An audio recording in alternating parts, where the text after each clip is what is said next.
A 4 centímetros de hueso de está bueno, cuando tenemos un contacto con un vástago. Esos son vástagos viejos, está cilíndrica, and you need the contact. Ahora con los vástagos, la tapered fluted titanium stem, no necesitamos 4 centímetros, podemos hacer con 1, 2 centímetros, tenemos un buen contacto, tenemos un buen resultado. So I'm going to talk a little bit about the type 3-4 extreme cases where I use the tapered fluted titanium stems, and I think that you can get a good result. There's a lot of these stems out in the market from different companies. You just have to understand the differences in the taper.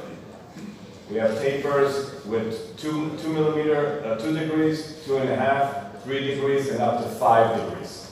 The shorter the stem, the bigger taper it needs. For example, the cone Wagner stem, the short ones, their length does not change, have 5-degree tapers because they have a short area of contact.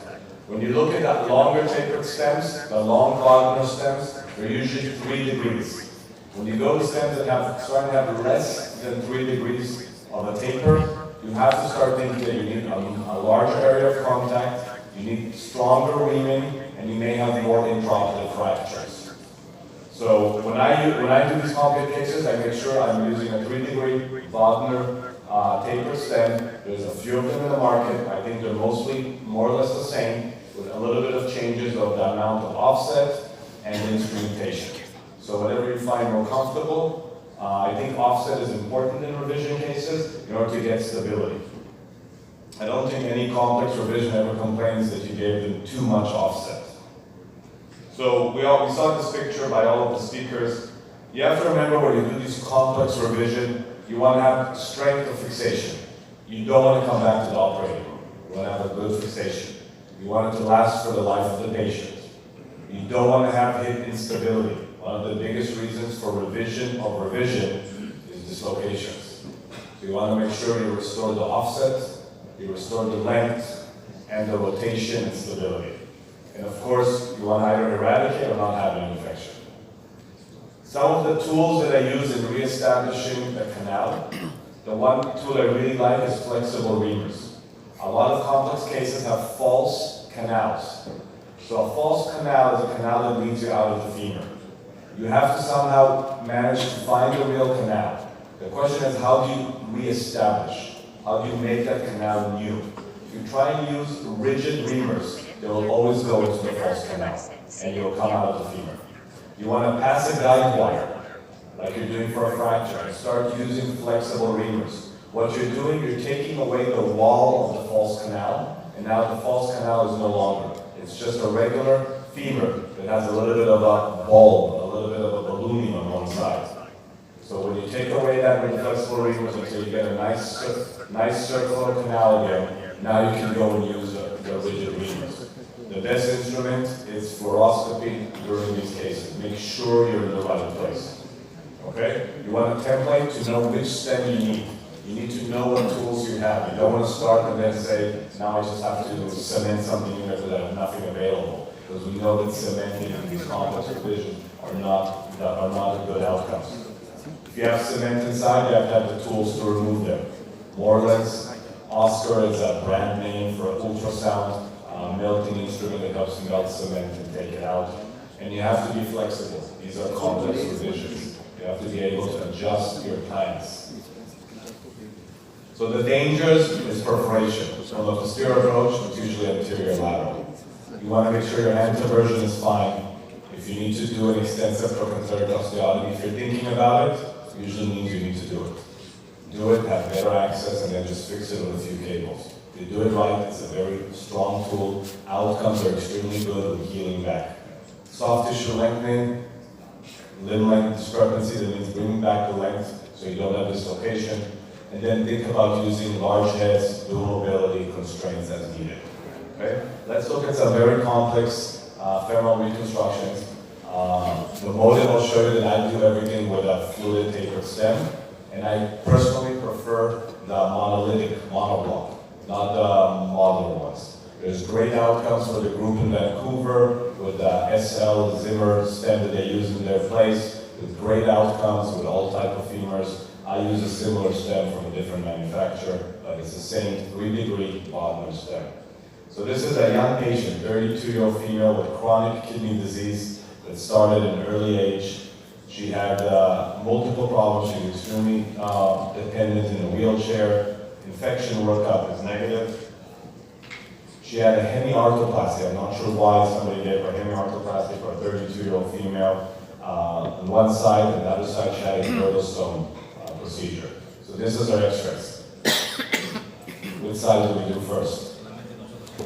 Who wants to do the left side first? Who wants to do the right side first? I see none of you want to operate. I thought you were surgeons. Who wants to do the left side first? Who wants to do the right side first? The rest are staying home. So I want to do the left side first. I'm afraid it's going to break if they keep on walking on that. So what are our challenges here? This is a type 3 or 4. The canal is very extreme. We have a false canal, so we don't want to come out there. We don't have a lot of bone left. The bone is fragile. She has chronic kidney disease. So we have to reestablish that canal. We have to get good fixation, and we have to get her length back. You see how short she is. So I came into this case, I told my fellow, everything gentle. The worst thing that can happen is a spiral fracture down the femur all the way down to the knee. So this is what we did for reconstruction. So a prophylactic cable, so that we have no fractures. We try to lateralize as much as we can. You can see how the stem on the lateral view gets a 3-point fixation that helps stability. Filling as much as I can without the fear of breaking her. Primary acetabulum, and the patient did well. Followed up, 3 months later, 4 months later, she comes and says it's time for the right side. So the challenge is on the right side. It's a type, what we can call a type 3B or type 4 femur. We did one side, we know we can get some fixation. Maybe we don't have to go that long. We'll go a little bit shorter on the other side. Again, the quality of the bone is really bad. We know that from the first surgery. Look at the femur. 32. So, and with young patients, we can argue, try and go as short as you can with the stems. Maybe I'm trying to go with a shorter stem here, but I wanted to pass the false canal. I didn't want to rely on the bone proximal, and the bone, that means bringing me down below that point. But I agree, short patients, young patients, try and use the shortest stem available, leave bone for the future. So this was the reconstruction on the other side. A shorter stem, prophylactic cable. Now she came back already for 6 months. She's walking for the first time in a few years, so she's happy. Until she gets to 2 years, I'll always be afraid that she'll have an infection. She's a very high-risk patient. Let's look at another case. 75-year-old female. Let's look at a periprosthetic fracture. I'm not sure if anybody's talking a lot about it, but most periprosthetic fractures are a type 3A or 3B, depending how low they are. So this is a tourist from Italy that came to New York. While walking around, she fell down and had a fracture.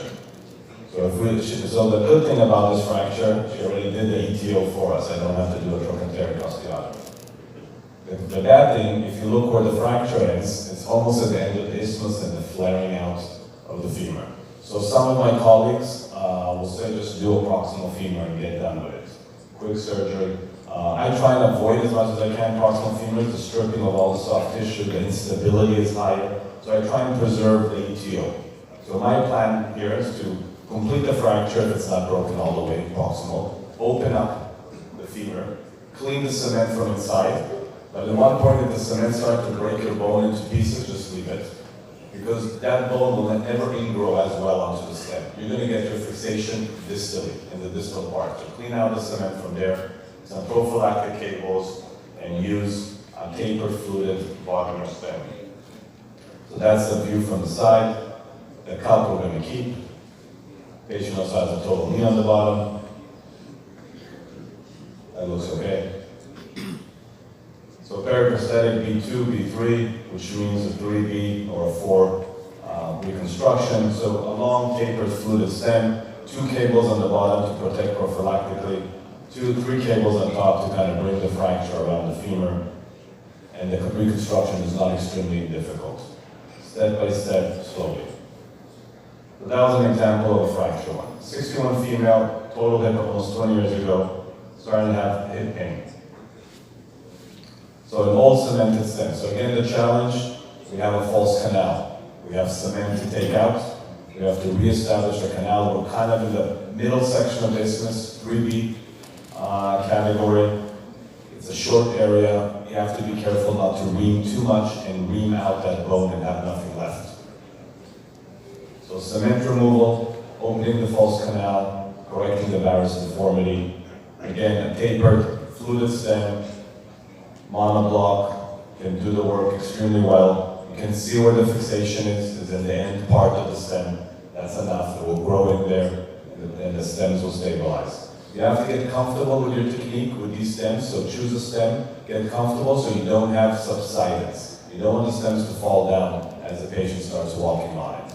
Most of these cases, I let my patients do full weight bearing with upper extremity support. So with a walker or crutches, but they're allowed to put the entire weight on the leg for the first 6 weeks, then I tell them to come off. Some cases, I just give them normal weight bearing like a primary total hip. So you can see the 3-point fixation of these stems and the filling of the canal. So let's get a little bit more complicated. We have 3 more cases. So this is a younger female, 55, started having pain, had development dysphagia, had VDRO as a younger in Brazil. We saw this case earlier. I'll skip through it. The reconstruction. We didn't talk about the femur, but the same thing. You can see the femur reconstruction with a prophylactic cable. I always place prophylactic cables in these cases. And fixation of the trochanteric osteotomy that was done here. You can see the length of the stem. The 2 more cases, 62-year-old male, right revision. This patient has osteogenesis imperfecta. Comes in with a failed total hip. So one option, easy option, is a proximal femur. But remember, it's osteogenesis imperfecta. The bone is not that good, so there'll be a lot of stress on that distal part, and the bone won't be great. So the challenge is here. You have to reestablish the canal. You have that little area of bone distally that you may be able to grab it. You could do impaction bone grafting, but I'm not sure about the long-term outcomes of impaction bone grafting in osteogenesis imperfecta and the ability of the bone to become one with the native bone. So I'm planning on removing the stem, reestablishing the canal, and placing a tapered fluted stem. So you can see where the false canal is going anteriorly and laterally. Full leg standing x-ray. So this is a mild osteogenesis imperfecta. He's in his 50s, so he's still alive. He doesn't have too many plates and screws, so he didn't have too many extreme fractures. Sitting x-rays. So this is the technique with the guide wire. This is the guide wire down the femur, making sure I'm in the femur, not in the false canal. I do flexible reamers, establish the canal, and this is fluoroscopy, checking that my stem is in the right canal, not outside. This is a real stem inside now. And this is the post-operative x-rays. So reestablishing, putting in a simple stem in there, and the patient now is 2 years after the surgery and doing extremely well. You can see the 3-point fixation, the area of contact. Last case, 20-year-old male, right hip pain for several years. This is a patient that has a deformity as a child. We're planning to do the right hip. So to correct this deformity, you're going to have a type 3B left with some isthmus. We have to correct, bring the length off. So my plan is to do an osteotomy in the area of the deformity, take that part out, 4 or 5 centimeters out, reestablish the canal, and shish kebab it with a stem. We have to reestablish acetabulum as well. So a lot of planning. Patient in the operating room, and in position, you can see very short. A lot of previous scars. This is the bone we took out. That's the size of that acetabulum.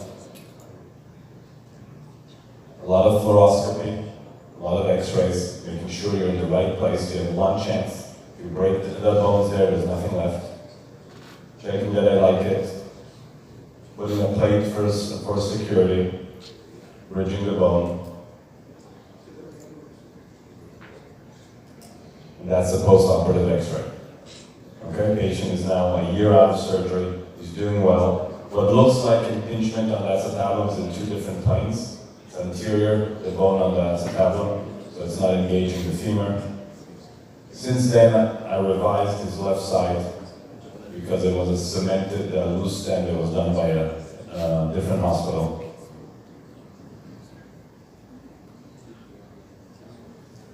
Thank you.